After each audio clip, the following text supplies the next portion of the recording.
Hello everybody and welcome back to the ASUS YouTube channel. This is JJ once again and we're bringing you another unboxing and overview on a Z77 series motherboard.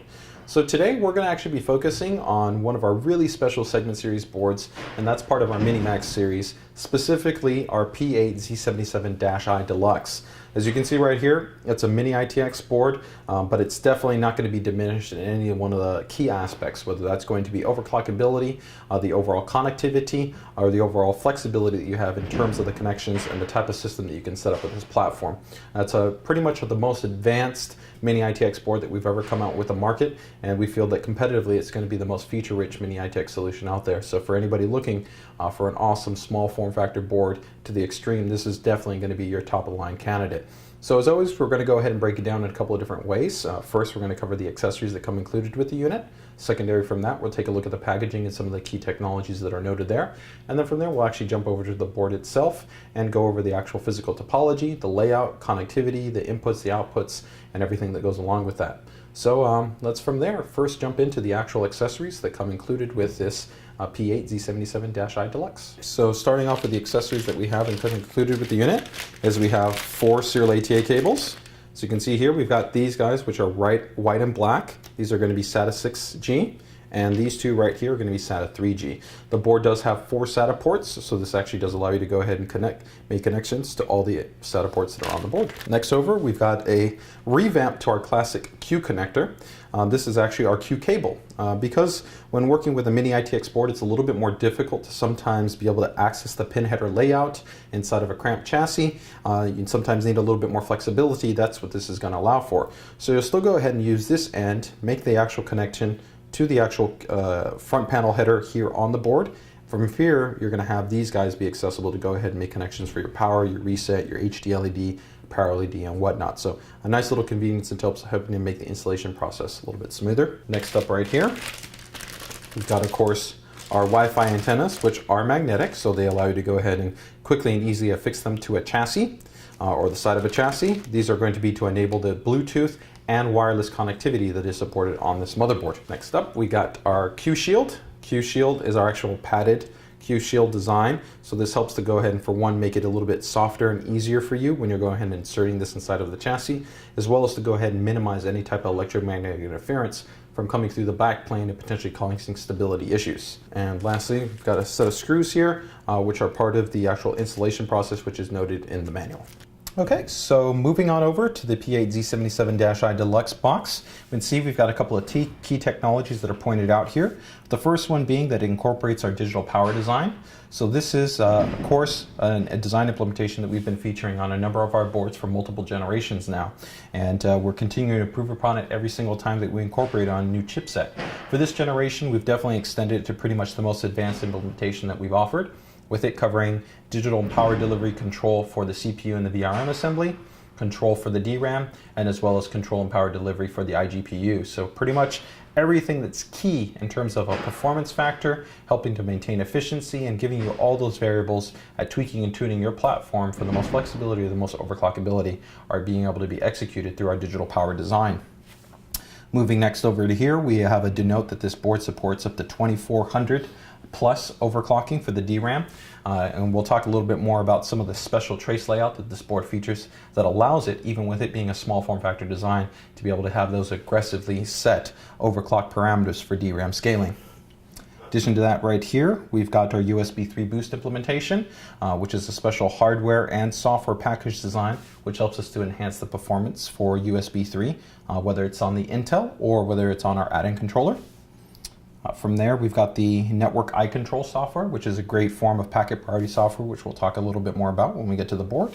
And we've got our Wi-Fi Go, which is a great set of specialized tools which allow you to get more functionality out of the wireless and the Bluetooth implementation on the motherboard. So that covers some of the actual features that we have noted here on the box. From here, we're going to actually jump over to the motherboard itself, take a look at the topology, the inputs, the output connections, and the overall physical connectivity that's available on the board, as well as dive into some of these more technologies a little bit more deeply. Now that we've gone ahead and finished taking a look at the features here on the box, we're going to jump over to the motherboard. But we're going to do things a little bit differently. Instead of just jumping through the normal entire topology of the board layout, we're going to first take a look at one of the most unique characteristics of this board, which, as you can see right here from the top, we actually have the Vrm Assembly. Now, this looks very different than what you would normally have on a basic, actually, Mini-ITX motherboard, and definitely different than what you would have comparatively on a normal ATX board. So what we're going to do is we're going to actually show you one of our Z77 ATX boards for contextual reference. And we can see that right here, we actually have the entire VRM assembly. So you've got your capacitors, your chokes, your drivers, and your MOSFETs all underneath these blue heat sinks or around this area. Now, we've essentially taken this entire type of VRM design, a high performance VRM design, and gone ahead and fit this onto this daughter board and raised it vertically because of the limited space that we have in this area. And that was done so that we could go ahead and maintain the high performance. So what we want to go ahead and do at this point is we're going to go ahead and set the board down, allow you to take a little bit closer look at it as we detail some of the characteristics of this VRM design. So we've gone ahead and set this board down, and you can see here a little bit more clearly now we have this actual VRM assembly. So this is comprised of the voltage regulation module. Here at the top you can see that we have our high performance Japanese capacitors. Underneath that we actually have our aluminum heat sink that helps to go ahead and dissipate heat from the MOSFETs, the drivers that are underneath that are part of the actual VRM assembly. And then directly underneath that we have our high performance chokes. So that helps to actually drive the overall power delivery that we're going to have when we're pushing the board and we're overclocking it. The great thing about this overall design is that it really allows us to equal the same type of performance gains and the same type of overclocking scaling that we would even have on our desktop motherboards. So for you guys that are looking to have a high performance Ivy bridge based setup, overclocked 4-6 gigahertz plus, it's going to be capable on this platform because of this high performance VRM assembly. So last item here is we're actually going to go ahead and turn the board around, allow you guys to see some of those actually MOSFET drivers directly exposed, as well as one safety mechanism that we've gone ahead and incorporated as well. So you can see right here at the very top we have a special actually affixed rubber padding. And this will essentially allow you to minimize any type of shorting that would occur if this were to make contact against the backplane, the inside of a chassis, because we don't want direct metal and metal contact. And then directly below that, you can see some of the secondary VRM componentry that's underneath there. So that overall gives you a little bit of an overview on the actual digital VRM on this Mini-ITX motherboard. So here we've got our P8Z77-I Deluxe, and we're going to go ahead and start looking at the topology and layout of the board. So starting over here, on this corner, we've got the 8-pin CPU power connection, so that's fantastic for this high-performance little board. Right below that, we've got our actual TPU switch. Now this works with our dual intelligent processors design, so our TPU and EPU, and our digital VRM. This is a great and easy way for you to go ahead and extend the base stock performance and get some quick and easy overclock gains with just the flip of a switch. For example, if you're running like a 3770K, with just the flip of that switch, you're going to be able to go from that 3.7 gigahertz to approximately about 4.3 gigahertz with just a flip of that switch. So it's a very easy mechanism at getting you better than stock performance. One cool part is this will also overclock the integrated graphics core if you're not running a discrete graphics card on there. So you can actually get an increase for both the IPC or the CPU-centric performance as well as the graphics-related performance. Moving down from there, we've got the 24-pin motherboard power connection. Underneath that, we have the front chassis connection. So that's going to be for your like hard drive LED, power reset, things along those lines. Moving over from here, we've got the 4 serial ATA ports that the board has. These are fully RAID capable as these are connected and powered by the PCH, with these 2 on the top being SATA 6G and the 2 underneath being SATA 3G. So that gives you 4 SATA expansion connection ports in terms of all your storage connectivity. Moving down below that, we've got 1 physical and electrical by 16 PCIe 3 slot. This does receive PCI Gen 3 lanes directly from the CPU, so you can go ahead and put in a full high-performance discrete GPU part in there, like a 680 or 7970, and not have any issues. Of course, you have to keep into consideration the size of those relative GPUs, so sometimes a better fit might be a kind of a more compact 2-slot card, maybe like a GTX 560 or something along those lines. Moving over from there, we've got the front audio HT connection. Right above that, we have a front USB 3 header. This is actually a front USB 3 header that's provided by the Intel connection in terms of USB 3, as this chipset natively supports 4 USB 3 ports, 2 on the back plane and then 2 internally to the actual front connection. Right above that, we've actually got our mini PCIe slot. Now the great thing about this is that if you didn't necessarily want Wi-Fi and you wanted to go ahead and put in a different half-height mini PCIe device, such as a TV tuner or storage device or any number of other mini PCIe half-height devices, you could go that route. But what we have integrated in here is our high-performance dual-band 802.11n 2.45 gigahertz Wi-Fi controller, as well as Bluetooth 4.0, 3.0 controller. So you've pretty much, in terms of wireless connectivity, got everything covered here. So that's a great implementation. Right next to that, we've got two front USB 2 ports. Moving up from there, we have a QLED indicator for DRAM issues. So the event that maybe you have some initialization issues with mixed modules for DDR, potentially maybe one of them isn't seated correctly, you maybe overclock the memory too much and you have a post problem, any number of different variables, that little actually DRAM LED will lock, and you can attempt to resolve that issue by the button that's directly above that LED, which is the MEMOK button. So by clicking that on MEMOK button, you can attempt to go ahead and reinitialize the memory and start from a more relaxed setting in regards to the frequency and timings. And now this also works as a nice plus for you guys that are potentially overclocking the board. You don't necessarily want to use the clear CMOS button.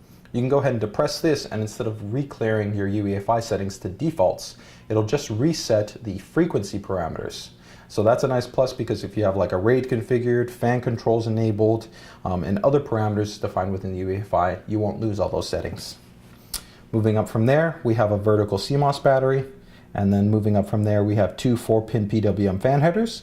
The great thing about these fan headers is they're fully controllable in terms of not only our 3 presets, but full manual fan controls for minimum and maximum fan rotation with associated target temperatures for both each one of these headers. So that's a great deal of flexibility that we offer. So we've gone ahead and moved over to the actual back panel I/O. So starting off here from the top, we've got 4 USB 2 ports. Each one of these 4 ports, as I noted, are USB 2, and these are going to be the preferred ports for your keyboard and your mouse. Always make sure and utilize these when first setting up your operating system, because your USB 3 ports on the back panel, the net operating system doesn't natively support. So if you were to go ahead and get into your OS, the keyboard and the mouse isn't going to function correctly. For you guys that are maybe testing out Windows 8, then you wouldn't have that issue. But for the majority of users, as I've noted, I recommend keyboard and mouse go to these top USB 2 ports. Moving down from there, we've got display output connectivity with an HDMI 1.4a as well as a DP connection. So this is great because you've got, of course, the ability to pass through audio and video through either one of these, with also the ability to go ahead and exceed 1080p base resolutions for you guys that have high performance 2K panels that are like 2560, utilizing the DP connectivity. In addition to that, of course, with the outstanding integrated media functionality as well as the improved graphics performance from the Ivy Bridge core, you've got a lot of flexibility in terms of what you can do, such as outputting 3D support if you've got a 3D compatible monitor, as well as a 3D compatible television. In addition to this, this board does support the Lucid virtual MVP functionality, such as high performance and virtual VSync. For you guys that are interested in finding out more about what those functions do, or enabling technologies like QuickSync, that is part of the actual fixed function engine on the iGPU, make sure to check out those associated videos. Moving over from there, we've got a Toslink optical output that does work with the Realtek 898 codec and the DTS Ultra 2 PC package that we have for our audio.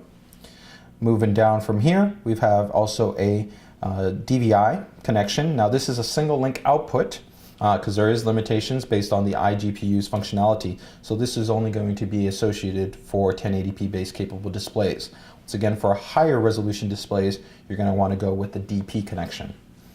Right above that, we do have the connections for actual antennas. As I noted, those run to the actual mini PCIe card that's on the motherboard that enables both our Bluetooth connectivity as well as our dual band wireless connectivity, and also enables our Wi-Fi Go functionality. That's great because you have the ability to do a wireless streaming of, let's say, content from one system to another, doing DLNA media serving, or even doing wireless syncing with different types of devices such as Transformer Prime. Moving down from there, we've got our high performance USB 3 ports. Now these do work with our USB 3 Boost software. What that means is that we can go ahead and take the performance from its legacy bot operation mode and shift it into turbo mode, or for devices that support UASP firmware, we can shift it into the UASP level of operation performance. and that can give us significantly improved performance for simultaneous read and writing of files, as well as for files that are being simultaneously copied from different locations. Now moving on from there, right next to it, we've got Intel Gigabit Ethernet that's incorporated, that's part of the chipset. Now this works in conjunction with our new Network iControl packet priority software that allows you to go ahead and make assignments to any network-centric services that you have on your system that are running. So take, for instance, your web browser. You may be running Internet Explorer, Chrome, Firefox, maybe you have a download manager client, maybe you've got a streaming media client, any number of those things. You can go ahead and go into the Network iControl and assign which one you want to receive the priority traffic, and even schedule it for different hours of the day. So if you want to go ahead and prioritize web browsing for the majority of your day, and then later at night prioritize it for downloading, that's a functionality that you have. So not only do you get the great performance and throughput and compatibility, reduced overhead that the Intel controller offers, but you're also going to be able to extend that even further with the Network iControl software. Moving down from there, we've got some more connectivity. We've got 2 eSATA ports. These are provided to us by the PCH, so they're 3 gigabit in terms of the actual throughput. This is fantastic, especially for people that are running advanced eSATA enclosures, maybe something like from Sans Digital or ICBox or OCW, and they're doing high performance backups. Maybe they have external OSs, a number of different configurations. With eSATA, you got a lot of flexibility and you've got some great throughput, so that's a nice add-on there. Right next to it, we've got 2 more USB 2 ports. These ports are actually offered directly from the Intel PCH, and while they don't offer UASP support under Windows 7, they do give us actually still an enhanced level of performance through our USB 3 boost package, where we can shift it from that baud operation mode to the turbo operation mode. With turbo and high-speed flash devices, we've been able to exceed over 400 megabytes read and write performance. So really outstanding what USB 3 boost can offer for not only our add-in controller, as well as the native Intel controller. Moving down from there, we've got some more performance-oriented features with 2 buttons. So one being a clear CMOS button, so that allows us to go ahead and reset the board back to factory defaults in the event that you're too aggressive with overclocking. And the other button is our USB Bios Flashback function, so that we can go ahead and take a USB flash drive, take the associated ROM file, plug it in, no CPU, no memory, no graphics card is required, just the PSU standby power connection. You plug that in, hold that button down, and you can low-level flash the board, updating it to the latest UEFI revision. From a recovery and a safety functionality standpoint, it's fantastic. It's even better than a backup BIOS, which can still potentially be corrupted, because if it was in a corrupted state, you could use the USB BIOS flashback to attempt to go ahead and recover it and get yourself back up and running. So real nice plus there. And right below that, we've got, of course, our analog audio outputs that work from our HD audio codec that's on board. As I noted earlier, this supports our DTS2 Ultra PC package, giving us DTS Connect, which allows us to go ahead and use the digital output to go ahead and re-encode any of the audio streams into multi-channel so that we can take advantage of that. That's a great touch for guys that are doing a lot of multimedia on this board or considering gaming as well. So overall, that gives you a little bit of the connectivity rundown, as well as some of the functionality that's present within the actual inputs and outputs and display connections that we have here on this board. Okay, so as always, after now that we've covered the actual physical topology of the board, as well as the inputs and the outputs, we're going to be focusing on a little bit of the mechanical layout and some of the connectivity as it works when you're actually setting this type of board up. So we've gone with the first type of setup configuration, which really mirrors kind of the core standard, let's say HTPC audience, or somebody that's looking to build a small form factor everyday box, and is also going to be taking advantage of the integrated iGPUs, output capabilities, not only for just normal display, but also for maybe some basic, some moderate gaming purposes. So we have here a high performance, low profile heatsink. This is the Sigmatech Praeton CPU cooler. It's actually a 4 heat pipe solution. So this still allows you to actually have overclocking capabilities, but it doesn't impact anything in relation to the DIMM modules that we're utilizing. Here we've got these Kingston HyperX 2400 modules. You can see everything's okay. Now if we go ahead and rotate over to the other side, we can see that the bottom half of the board is not impacted at all by this low profile CPU cooler, so we're good to go. We've got, of course, the 4 serial ATA ports here where there's no issues. And we've got the front USB 3 ports here. And then we have our front USB 2 ports. So once again, we've got the 4 serial ATA ports right there, unobstructed. We have the front USB 3 there, unobstructed, and then we have our two front USB 2 ports unobstructed. So overall, no issues. And of course, you've got the Bios 16 that's available for maybe something like a TV tuner. If you wanted to go ahead and add that in there, and you'd be good to go. And you have a fully enabled high-performance HTPC setup or everyday box. And of course, we can see here we've also gone ahead and added our antennas for our Bluetooth and dual band wireless solution. So next up, we're going to go ahead and actually take a look at a high performance setup. So as we noted earlier, we talked about this high performance digital VRM. So what happens if you're a user that wants to slap on one of the K parts like a 3570 or 3770 and overclock this? You're going to need a significantly more powerful CPU cooler. And so we're going to go ahead and step up to a beefier one, as well as what it looks like when adding in a discrete graphics card. So we've gone ahead and stepped it up considerably to a much higher performance build. At this point, you can see that we've pretty much added a discrete graphics card, a full high performance CPU tower heatsink with dual fans. We've gone ahead and tapped Sigmatech's Prime solution with dual 140mm fans, and you can see that we still have actually available clearance. So let's take a look and see how this configuration is impacting the Minimax P8Z77-I Deluxe here. Now on this end, we can still see that we've actually got great clearance in terms of not impacting our power connection, in terms of our 24-pin power connection, and on the other end over here, the actual CPU power connection. So we're still solid there in terms of not impacting this and allowing any issues. The HyperX memory that we've gone with, this Kingston HyperX 2400 DIMMs, these are not impacted because the high performance heatsink is already of a low profile nature, so we're good to go. Looking over here as well, as we can see that even with the vertical assembly, if we go ahead and just rotate this for you a little bit so you can take a look at it a little bit more closely, is through this entire area, we don't have any issues with even this large tower heatsink impacting the actual vertical VRM assembly. And we can still see that we have sufficient clearance for this 140mm fan from not impacting either one of those areas. So this allows us to have a really high performance heatsink, still be able to overclock this board quite heavily and not have any impact-based issues. On the other end, if we take a look, of course, at the GPU, we'd see no immediate issues here. Of course, it will have some slight overhang, but you're going to have to compensate and consider that when you consider a higher end chassis. Now, some of the connections at the bottom right here in terms of the front audio header, you're going to have to fold that down because it actually is covered by the actual GPU in that part. So from here, let's go ahead and see if we can tilt this and give you a better perspective of what some of the inside has available to it in terms of still being accessible. Let's go ahead and tilt this up for you guys here. So we can see actually all the way here, first and foremost, we have our front USB 3 connector. This is still accessible. It's actually not impacted in terms of not being able to route the cable in there. So you still got flexibility there.